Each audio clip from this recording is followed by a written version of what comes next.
Käsityö tarkoittaa mulle semmoista tekemistä, jonka mä saan itse tehdä omilla käsilläni ja omilla työmenetelmillä ja välineillä ja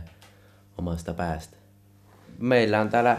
perheessä aika kauan tehty, kun on hyvät mahdollisuudet, lämmin talli ja koneet, että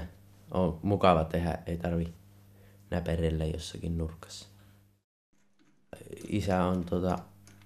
näyttänyt, miten kaikkia koneita, hitsejä ja sorveja käytetään ja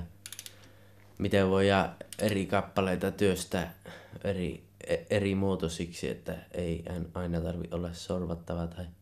porattava, että on paljon muitakin työstömahdollisuuksia.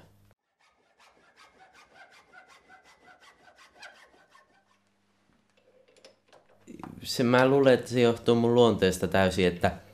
mä saatan saada yhtäkkiä jostakin inspiraatio ja sitten ruveta tekemään ja tehdä sitä vaikka pari viikkoa ihan niin kuin melkein joka päivä jotakin työtä ja sitten se saattaa ihan yhtä nopeasti olla enää kiinnostamatta. Niin kuin esimerkiksi tuo traktorin kanssa on käynyt sillä, että on pitänyt puolen vuoden taukoa ja sitten yhtäkkiä vaan, että näin se pitääkin tehdä ja sitten ryykätä tallia ja tehdä taas hirviällä innolla sitä eteenpäin. Ja se on sillään pyrähyksittäin valmistunut, että 5. luokalla varmaan tein ensimmäisen prototyypin, josta on varmaan jäljellä on noin 0% tässä nykyisessä versiossa, että sitä se on ehditty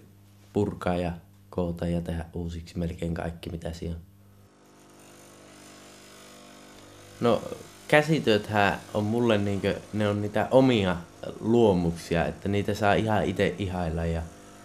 miettiä, että miten on tämänkin eteen töitä tehty ja on ollut paljon pettymyksiä ja paljon semmoisia saavutuksia, kun on joku vaikea ongelma ratkaistu ja joskus vie vaikka sisälle näytille, että kyllä tuli hyvä ja ne on mulle ehkä semmonen keino